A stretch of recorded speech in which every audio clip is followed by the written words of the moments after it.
The rain fell in sheets that morning, cold, relentless, and unmerciful. It washed over the city streets, over gleaming cars, and umbrellas rushing by, but in one quiet corner of a public park, it painted a scene so heartbreaking that it would change one man's life forever. There, under the gnarled roots of a massive oak tree, an old woman sat alone, her frail frame trembling from the chill. Her faded floral dress clung to her skin, soaked through, and her beige cardigan sagged heavy with rainwater. In her lap rested a white styrofoam container filled with rice and beans, the only warmth she had left. With trembling hands, she lifted a spoonful to her lips, her tears mixing with the rain. Across the field, a man in a dark navy suit stood frozen. He had been walking briskly toward his car after a failed business meeting when he spotted her, that sight stopping him mid-step. Something about the old woman's fragility, the quiet pain etched on her face, pierced through the armor of his success. He raised a hand to his forehead, shielding his eyes from the rain, trying to make sense of what he was seeing. Why was someone so old, so broken, eating alone in such misery? The world, it seemed, had no mercy left. If you believe in kindness, in second chances, and in the power of a single moment to change a heart, please take a moment to like, comment, share, and subscribe to Kindness Corner. Stories like this remind us that even the richest lives can be the emptiest when love is lost. The man's name was Ethan Grant, a self-made millionaire who had built an empire from nothing. From street vendor to CEO, his journey had been ruthless, a climb paved with sleepless nights and sacrifices that had turned him into the very thing he once despised, cold, proud, and unreachable. The world saw him as an inspiration, but beneath the expensive suit and commanding voice was a man haunted by a hollow space that no amount of money could fill. He rarely visited his hometown anymore. It carried memories he preferred buried, memories of poverty, hunger, and a woman whose face he'd long tried to forget. But fate, as it often does, has a cruel sense of timing. As Ethan stared through the curtain of rain, that face began to look achingly familiar.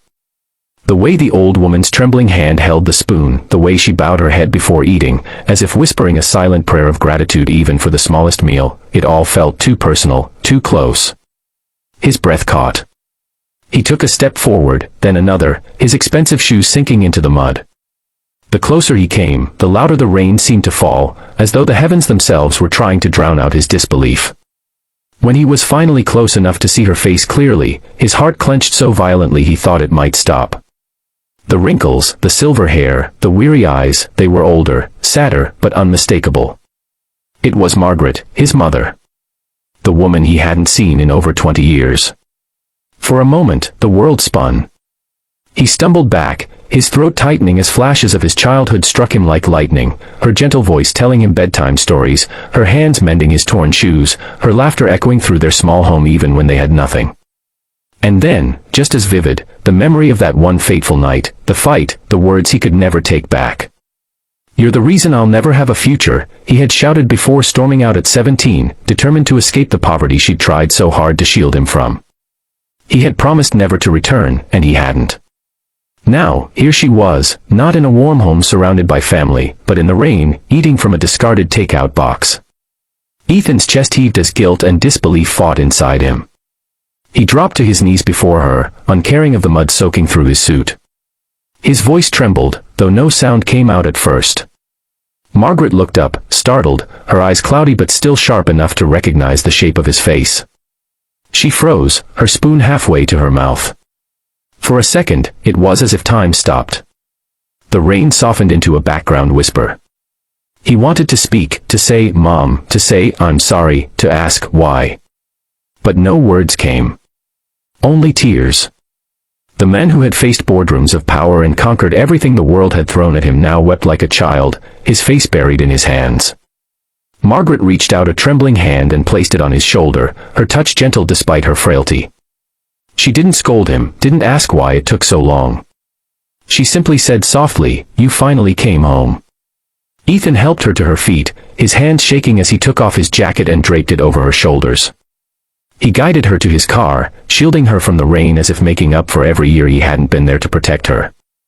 Inside, she shivered quietly, her hands clutching the food container like it was the last piece of dignity she owned. He wanted to ask how she had ended up like this, but part of him already knew. She had probably spent her life working menial jobs, too proud to seek help, too forgiving to hate the son who had abandoned her. The drive back to the city was silent except for the rhythmic hum of rain against glass. Every red light, every turn brought back another memory of her sacrifices. He remembered her skipping meals so he could eat, selling her wedding ring to buy him textbooks, and working long hours as a cleaner just to keep their tiny home standing. Every memory stabbed deeper until he could barely breathe. He took her to his penthouse, a world of marble, gold, and glass, but none of it mattered. She sat there quietly, her wet clothes leaving small puddles on the polished floor, and he realized how meaningless all his success was without her presence. That night, he made her a promise, not the kind that fades with emotion, but one carved in the soul. He would give her comfort, care, and love for however many days remained. And more importantly, he would live differently, with humility, compassion, and gratitude. The next morning, sunlight broke through the clouds. Margaret woke in a soft bed, wrapped in warm blankets, and for the first time in years, she smiled. Ethan stood by the window, watching her, his eyes red but peaceful. He knew he could never undo the past, but he could rewrite the ending. He would dedicate his life to helping others like her, mothers forgotten, hearts broken, lives lost to time. If this story touched your heart, please take a moment to like, share, and subscribe to Kindness Corner. Every act of kindness brings light into someone's darkest hour.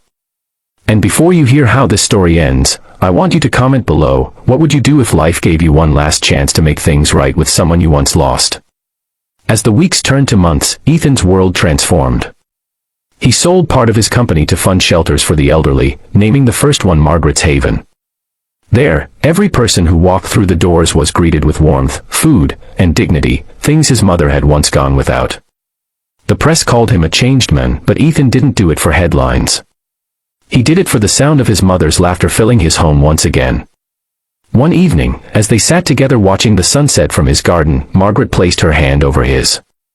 "You've done well, my son," she whispered.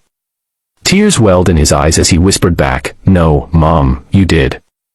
The rain that once witnessed their pain now seemed to fall only to cleanse their hearts.